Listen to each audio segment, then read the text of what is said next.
This Lelland Top video is sponsored by Windsor. Download the app now and win cash daily. घर बैठे bore हो रहे हो तो क्यों ना गेम खेली जाए भारत के best gaming platform WinZO app पे। यहाँ पे आप अपना फेवरेट स्पोर्ट खेल सकते हो एंड जीत सकते हो बहुत सारा रियल कैश जो आप अपने बैंक अकाउंट, यूपीआई या पेटीएम वॉलेट से विड्रॉ भी कर सकते हो इंस्टेंटली। नमस्ते। ये जो कहानी हम सुनाने जा रहे हैं इसमें सब कुछ है। दो परिवारों की लड़ाई है। इस लड़ाई में सिलसिलेवार हमले हैं, हत्याएं हैं, उसी क्रम में लोगों की मौत है और इस पूरी खूनी रंजिश का केंद्र है यूपी का बुलंद शहर। 3 दशक की इस लड़ाई का सबसे फ्रेश पन्ना लिखा गया बीते रविवार को 21 मार्च को। इस दिन बुलंदशहर में गोलीबारी की एक घटना हुई। यहाँ के एक निवासी धर्मपाल अपनी पत्नी, बेटे संदीप और एक गार्ड, सुरक्षा गार्ड के साथ घर लौट रहे थे।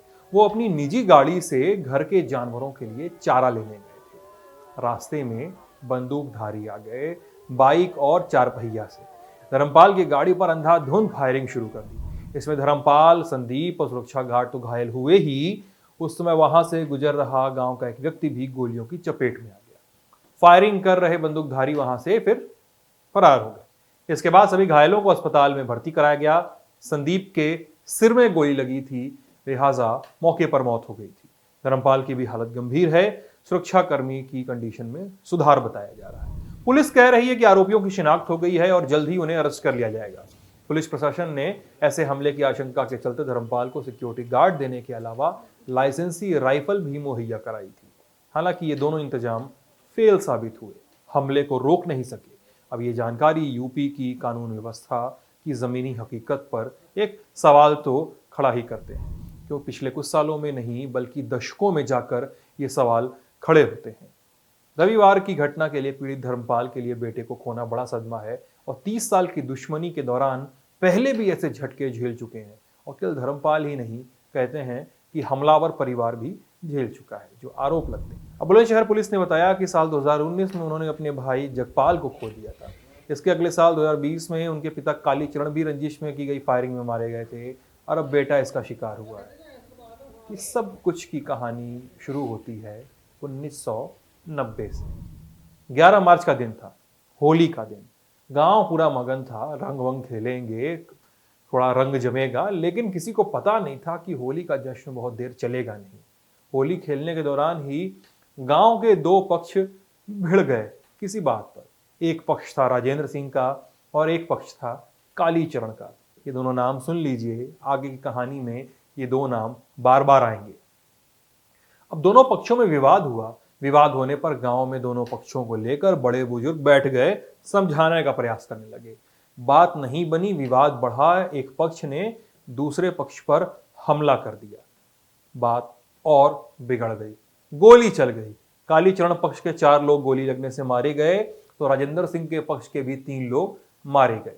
पुलिस कार्रवाई हुई, लोग हिरासत में ले लिए गए। गांव सहम तो गया था, लेकिन लगा कि साहब इतना ज्यादा हो गया है, तैश की लड़ाई है तो अब शायद सब शांत होगा, लेकिन नहीं हुआ। कालीचरण पक्ष के लोग जमानत पर बाहर आ गए, लेकिन राजेंद्र सिंह के पक्ष के लोग नहीं आ सके। तलखी और बढ़ गई कि साहब हमारे आ गए, उनके नहीं आए, या उनके आ गए, हमारे नहीं आए। अब राजेंद्र सिंह पक्ष के लोगों ने कालीचरण के लोगों की हत्या कर दी। 1995 में निर्णायक मोड़ आया। 1995 में कालीचरण के दुश्मनों ने उनके बेटे जगवीर को पंजाब जाकर गोली मारी थी।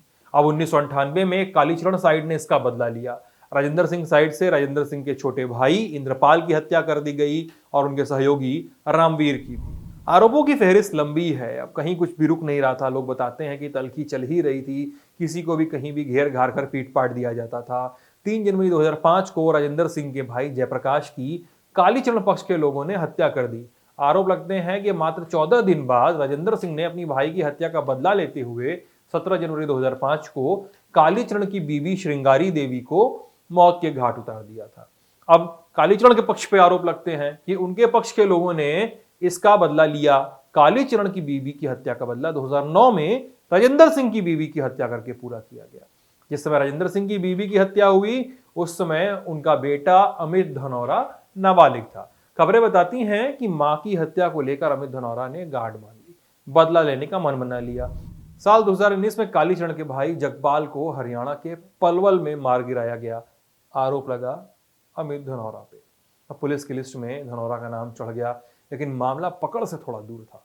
साल आया 2020, कालीचरण की हत्या हो गई। नाम आया फिर से अमित धनौरा का। कालीचरण की हत्या हुई मतलब एक बड़े पक्ष के मुखिया की हत्या हो गई। बुलंदशहर में खबर फैली, अमित धनौरा अब भी फरार। पुलिस ने खुदाई चालू की, पकड़ में आ गया अमित धनौरा। अब बुलंदशहर की जेल में है और कहते हैं कि जेल में रहते हुए भी कालीचरण के छोटे बेटे धर्मपाल और उसके परिवार पर हमले को अंजाम दिया। 21 मार्च की घटना को लेकर पत्रकारों ने एसएसपी संतोष सिंह से कई सवाल किए। उन्होंने पूछा कि ककोट थाना क्षेत्र में कितने लंबे समय से दुश्मनी चल रही है, उसका जवाब दिया उन्होंने, और अब तक कितने लोगों की मौत हो चुकी है, इसका भी जवाब दिया। 16 लोगों की। उनसे कल हुई घटना और इसको लेकर पुलिस की तरफ से कार्रवाई पर भी सवाल किए गए।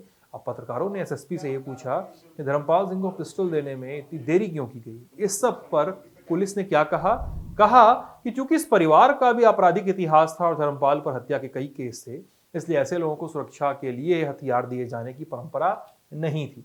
ऐसा करने में झिझक थी, लेकिन वर्तमान स्थिति को देखते हुए और असामान्य परिस्थितियों का आकलन करने के बाद उन्हें राइफल का लाइसेंस उपलब्ध कराया गया। अब इसलिए कहना कि लाइसेंस देने में विलंब किया गया सही नहीं है। घटना वाले दिन भी पुलिस से मिली राइफल से पीड़ितों ने 2 राउंड फायर किए थे। तो मिला जुला कर बहुत सारी कहानियां हैं, बहुत सारे आरोप हैं। और बुलंदशहर के रहने वाले हमारे साथी वरुण बताते हैं कि सिद्धांत मोहन, किसी को घूर कर भी देख मत देना बुलंदशहर में, लोग इतने बार भी बुलंदशहर में छोड़ते नहीं। तो मैं सिद्धांत हूं, मेरे साथी दुष्यंत ने खबर लिखी है और विभव है कैमरे के पीछे। आप ललन टॉप दिख रहे थे। शुक्रिया।